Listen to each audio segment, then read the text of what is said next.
Meski tingkat kemiskinan menurun, ketimpangan antara penduduk kaya dan miskin justru meningkat.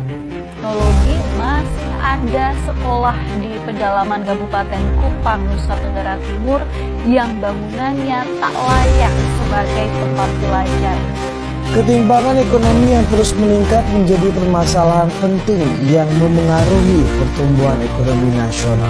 Kini Indonesia menempati peringkat keempat di dunia. Apalagi gelombang pemutusan hubungan kerja atau PHK yang banyak dialami oleh warga kategori miskin dan rentan miskin pada saat pandemi COVID-19.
Halo semuanya, udah pada masuk kan ya? Coba kita absen dulu ya.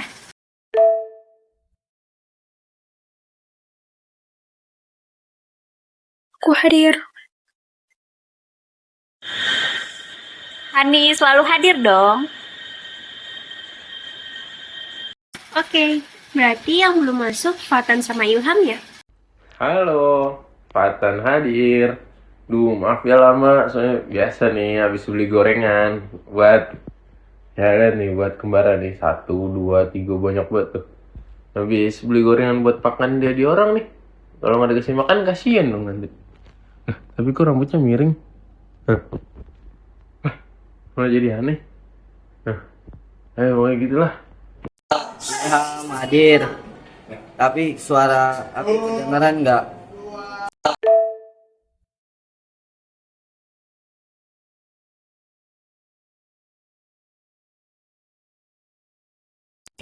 Baru mulai aja udah dapet contoh kesenjangan digital.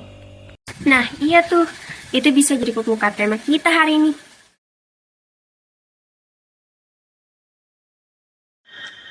Oke, jadi teori yang kita pakai kan teori konflik dari Karl Marx. Intinya masyarakat tuh terbagi dalam kelas sosial, yang punya kekuasaan dan yang nggak punya kekuasaan. Konfliknya itu muncul karena ada ketimpangan sumber daya. Itu dia tuh masalahnya. Kalau dulu sumber daya itu tanah dan uang, sekarang udah termasuk teknologi dan pendidikan. Betul tuh, kayak yang tadi barusan. Kita udah lihat gimana perbedaan dari akses teknologi.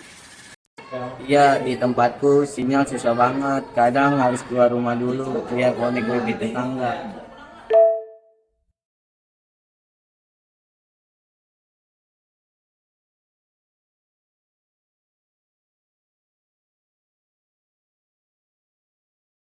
Iya, sebenarnya kesenjangan sosial tuh bisa jadi penyebabnya karena distribusi ekonomi yang nggak merata nggak sih? Iya, bisa jadi karena itu akses pendidikan dan teknologi juga ikut timpang. Benar, kadang bukan nggak mau belajar, tapi nggak bisa karena fasilitas kurang mendukung. Berarti kalau aku kehabisan kota karena main TikTok terus, itu kesenjangan pribadi ya?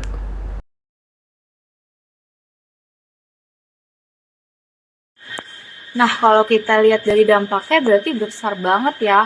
Bisa muncul ketimpangan pendidikan, ekonomi, bahkan psikologis. Bener, orang yang kesulitan akses jadi ngerasa tertinggal deh.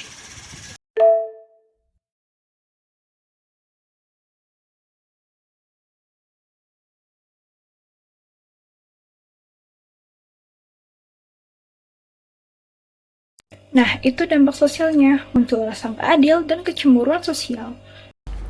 Makanya sekarang aku numpang hotspot ke semua orang demi kesetaraan digital. Nih, sama biar bisa mabar FF. Dor dor dor dor. Tembak dor dor dor dor dor dor dor dor.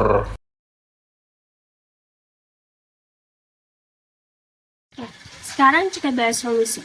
Gimana ya caranya biar kesenjangan kayak gini tuh bisa dikurangin?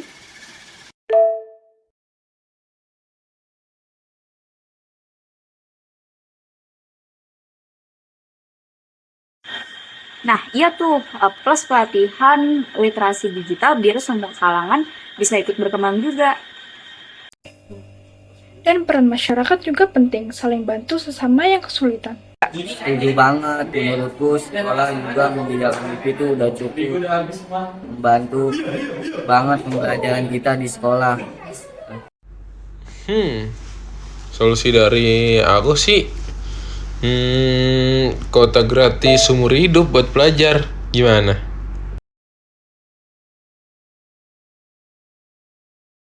Oke, dari pembahasan kita dari tadi, intinya teori konflik itu nunjukin kalau misalnya kesenjangan bisa muncul karena perbedaan kepentingan dan juga perbedaan akses. Nah, kesenjangan ini juga bukan cuma soal uang, tapi juga soal kesempatan dan juga fasilitas. Makanya, pemerataan itu tuh penting banget untuk kita semua. Nah, iya betul banget tuh. Dan kita semua juga harus bisa mulai dari hal-hal kecil, contohnya saling bantu dan saling peduli. Dan jangan lupa bantu juga temen yang sinyalnya suka hilang-hilangan. Ngantuk nih. Oke guys, makasih banyak ya udah ikut diskusi hari ini. Semoga bermanfaat dan bisa jadi pelajaran untuk kita semua.